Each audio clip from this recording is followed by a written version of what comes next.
sisters doing. Uh, Things look like they settled down temporarily. Gold's getting clobbered, silver's getting clobbered. Start off with the currencies. Uh, the title of this interview was One More Low in Aussie to complete the pattern. Here's the pattern. Drive one, right? Confirm low, bounce, second low, diverged, looking for one more to complete the pattern. So be alert. There are some numbers that can generate that type of move to the downside. That's where I'm going to be attempting to fade the dollar with the Aussie. Euro, I've been talking about 105.20. That's still 100 handles from here. And actually, pound got to that speed line I had when we were talking about shorts all the way back at the 128 level. This day was a sell. So here we are. But the lesson is, I mean, you could put on a piece here, I wouldn't load up, that just because you have a speed line does not mean, so let me coach you. Just because we have a speed line being tagged doesn't mean it's an automatic buy until you see what the action or reaction is to that line. And if you want to know why, there are many examples of throwovers. TLT is a pretty good example, right? It got to the line and we had a throw over. So cable could do the same thing, maybe trade 122, which I think is 78.6 back. Euro already tested the 78.6 back at 106, 105.95. So that may go 88%. I'll be wrong under 104.20 on any buys in the euros should it get to the levels that are attractive to me. And the dollar, let's see if we could generate one more high in the dollar. Looks like we're on our way to do that. I'm going to be watching the 106.70 level, which is only 40 pips away or so. And then we'll see what happens over 107.40. So, could be an important week. I think you have to treat each, like I've said before, oh yeah, here's my red dot when euro was down here on the Fed. That's what I was looking for. 106. I thought it was interesting that both the Dixie and euro got to 106. So you have to trade them individually. Like I've said on other broadcasts, you trade the pound like it's a pound. It's its own individual entity. Same with Aussie. Aussie has a little different look. We'll see what happens down here. And here you go. So I know I cried wolf a few times, but I think we're going to 22.50 minimum. I think that might even cut under the overthrow. Yeah, it will. So 22.5 to 22. Silver, I was talking about 26 and a half or so to 26. Outside shot of 25. We'll see what happens there. A couple more days like this and we're there, which should provide, I'll use GDX as, for the correction in the miners. Here it is. And perhaps, especially after this bounce in the S&Ps conclude, that we'll get a chance to buy GDX at 30, 29 and a half, wrong under the lows by this correction. Okay, there's a few that might even make new lows. Look at this one, B2 gold. So just like the currencies, you have to be discriminate and use your discernment on. You can't buy, all miners are not the same, and you have to treat their charts as individual charts. So I mean, this one was late to the party and rolling over. Okay, so SILJ, maybe there's going to be a chance down here at 9.5 where you're wrong under 8. Pretty good break to buy.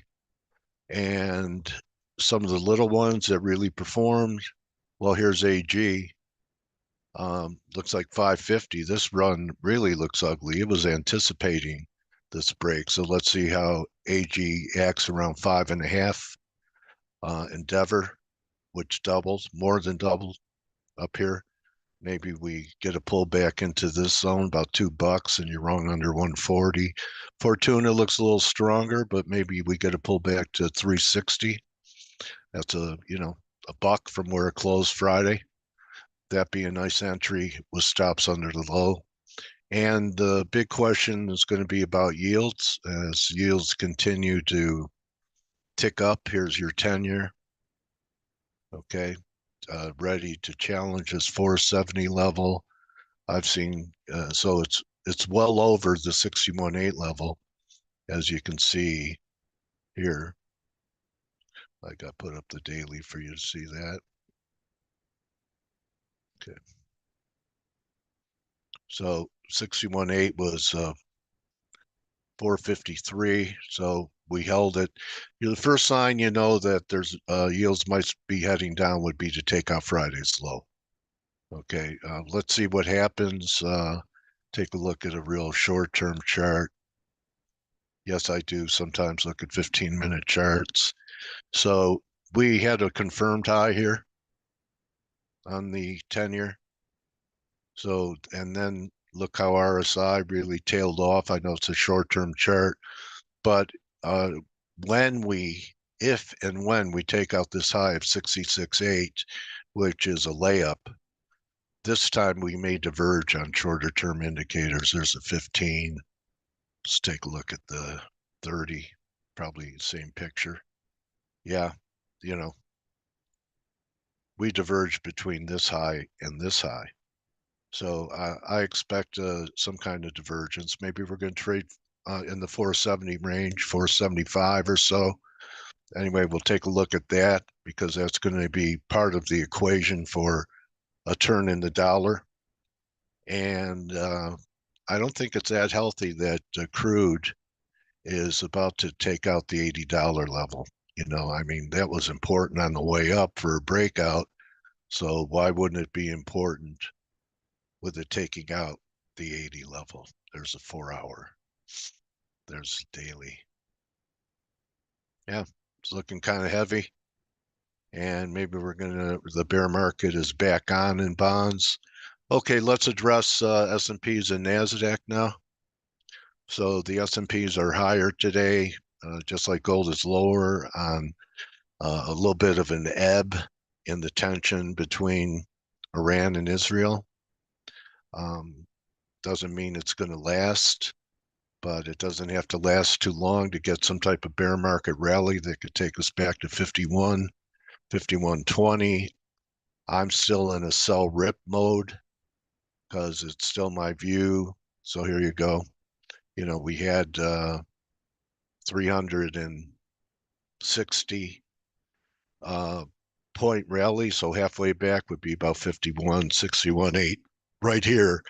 Because it's still my contention that we're going to see this breakout tested at 4,800. There it is. It's a straight line against the highs that were made in late 2021. I still think after we get maybe something like A, this is A, and then we get a B, and then we get a C, and we'll see what happens. I'm still not in the crash camp yet. I called this the anatomy of a correction, which if you go back on my videos, started this week. The first 2-week reversal was this week right here, and we close at 52.12. So nice trade. We got to 23%. I'm looking to sell a rally. So we'll see if the market accommodates me. And that's pretty much it. I think we have to be alert for some kind of turning point in yields and the dollar and fade strength in stocks. NASDAQ's even weaker than the S&Ps. I'll just show you the chart. You could tell there's S&Ps, there's NASDAQ. Really tough week. Back here, I was saying why not a pullback towards 16,000. not that far away. I'd sell rips here too.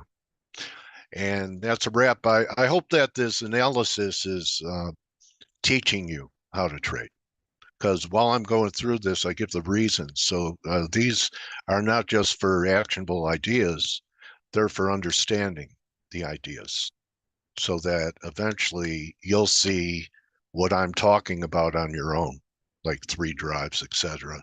So keep an eye on Aussie. That could be a pretty classic formation down there. See in the room. And above all, don't just count your pips, count your blessings. Adios.